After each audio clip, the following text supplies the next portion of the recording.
नमस्ते विद्यार्थियों। तो आज आप देख रहे हैं प्रथम पाठ के प्रश्न उत्तर। प्रश्नानाम उत्तराणि संस्कृतेन लिखत। प्रश्नों के उत्तर संस्कृत में लिखने हैं। Right the answer in Sanskrit. Sanskrit में लिखें। पहला प्रश्न आप देख रहे हैं, भारतवर्षे कति ऋतवा भवन्ति तेषां नामानि लिखत। इसमें दो बात पूछी गई है कि भारतवर्ष में कितनी ऋतुएं होती हैं, उनके नाम भी लिखिए। तो इसका सही उत्तर हम लिखेंगे भारतवर्षे षड् ऋतवः भवन्ति। भारतवर्ष में 6 ऋतुएं होती हैं। तेषां नामानि, उनके नाम वसंत, ग्रीष्म, शिशिर, शरद, हेमंत, बसंत। इस तरह से आप पूरे 6 नाम यहाँ लिखेंगे पुस्तक से देखकर। दूसरा प्रश्न है, वसंत ऋतु वृक्षेषु लतासु च कानि विकसन्ति। वसंत ऋतु में वृक्षों पर और लताओं में क्या विकसित होते हैं। तो आप इसका आंसर लिखेंगे वसंत ऋतु वृक्षेषु लतासु च मनोहराणि पुष्पाणि विकसन्ति। यानी पूर्ण वाक्य में उत्तर लिखना है आपको, एक शब्द में नहीं लिखेंगे। और ये परीक्षा में आप ध्यान रखेंगे कि आपको जब तक निर्देश नहीं दिया जाए वही एक शब्द में लिखिए या पूर्ण वाक्य में लिखिए, तो तब तक आप अपनी मर्जी से नहीं करें ऐसा काम कि आप एक शब्द में उत्तर लिखते चले, नहीं। और ये कार्य आपको नोटबुक में भी करना है। ग्रीष्म ऋतु वृक्षाणाम का दशा भवति। ग्रीष्म ऋतु में वृक्षों की क्या दशा होती है। तो ग्रीष्म ऋतु में उत्तर होगा ग्रीष्म ऋतु वृक्षाणाम पत्राणि पतन्ति तरव शुष्यन्ति। यानी ग्रीष्म ऋतु में वृक्षों के पत्ते गिरते हैं और पेड़ सूख जाते हैं। चौथा प्रश्न है, वसंत ऋतु कै उत्सव भवति। वसंत ऋतु में कौन सा उत्सव होता है। तो वसंत ऋतु होलिका उत्सव भवति। कोकिला कुत्र मधुर स्वरेण कूजन्ति। तो आप इसमें यानी कोयल कहाँ मधुर स्वर में कूकती है। तो उत्तर होगा कोकिला आम्र वृक्षेषु, आम के वृक्षों मधुर स्वर में गूंजती है। इस तरह से इसका राइट आंसर हम लिखेंगे। दूसरा, शुद्ध संस्कृत पर्यायम इति चिन्हेन चिह्नीकृतः। शुद्ध संस्कृत पर्याय पर सही का चिन्ह लगाइए। Tick the right Sanskrit equivalent. यानी वृक्षों पर सही होगा इसका आंसर वृक्षेषु। कितनी, कति। तुम सब बैठ जाओ, यहाँ होगा उपविशता।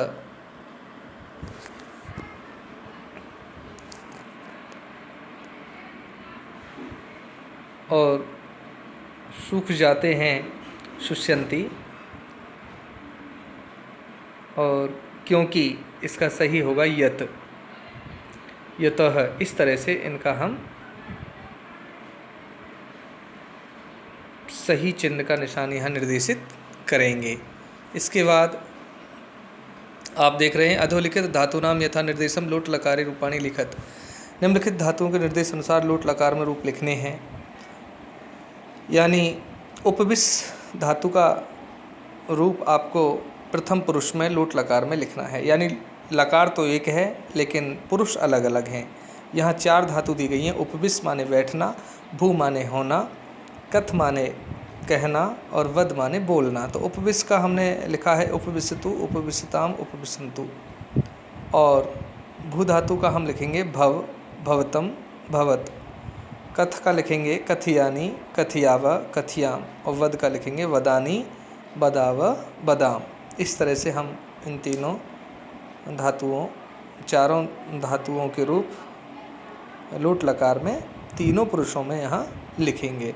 चौथा प्रश्न आप देख रहे हैं, शुद्धम बहुवचन रूपम इति चिन्हेन चिह्नीकृतः। शुद्ध बहुवचन रूप पर सही का निशान लगाइए। Tick the correct plural form यानी बहुवचन रूप। देखो उपविश, उपविशतम, उपविशत, उपविशतु, उपविशतम। यहाँ सेकंड वाला जो है वो सही है, उपविशतः। वदतु के लिए लास्ट वाला वदंतु। विकसति एक वचन है, विकसन्ति बहुवचन होगा। उद्भवत का होगा उद्भवन्ति।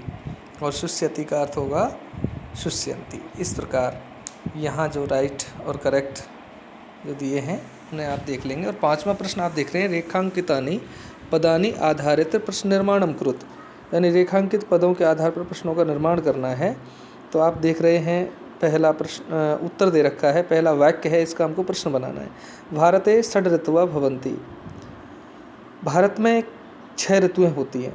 तो षड् के नीचे यहाँ रेखांकित है और रेखांकित शब्द को हटाना है और यहाँ प्रश्नवाची शब्द हमको लगाना है। तो भारते कति ऋतवः भवन्ति, इस तरह हम लिखेंगे। और दूसरा, वसंतः ऋतुराज अपि कथ्यते, वसंत को ऋतुराज भी कहते हैं। तो यहाँ देखिए, ये वसंत जो शब्द है इसको हम पुल्लिंग तो नहीं लेंगे, स्त्रीलिंग भी नहीं है, तो इसको अगर हम नपुंसक लिंग मानेंगे तो यहाँ किम लगेगा, ठीक है। और अगर इसको हम पुल्लिंग रूप में मानते हैं तो यहाँ कै लगेगा।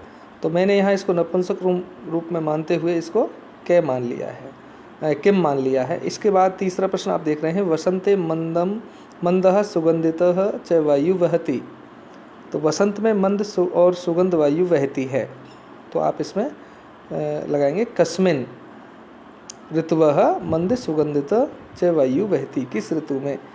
ध्यान रहे जो नपुंसक लिंग शब्द हैं उनमें प्रथमा विभक्ति और द्वितीय विभक्ति में रूप अलग होते हैं, बाकी तृतीया से लेकर सप्तमी तक पुल्लिंग की तरह रूप चलते हैं। तो यहाँ पे हम देख रहे हैं कस्मिन ऋतु मंद सुगंधित च वायु बहती, किस ऋतु में मंद और सुगंधित वायु बहती है। चौथा, ग्रीष्म ऋतु तरवा शुष्यन्ति, ग्रीष्म ऋतु में पेड़ सूख जाते हैं। तो यहाँ भी हम किस ऋतु में पेड़ सूख जाते हैं, तो कस्मिन ऋतु मेरे हिसाब से यहाँ भी हम कस्मिन शब्द का प्रयोग करेंगे। या फिर ऋतुएं 6 होती हैं तो उसमें से हम केसु भी लगा सकते हैं, केसु ऋतुषु, इस तरह से लगेगा फिर। तो यहाँ जो बात मैं समझाने का प्रयास कर रहे हैं उसको आप समझें और इस तरह से इन प्रश्नों के उत्तर देने का और याद करने का आप अभ्यास करें। और ये सारा जो कार्य है अपनी फेयर नोटबुक में राइट करें। धन्यवाद।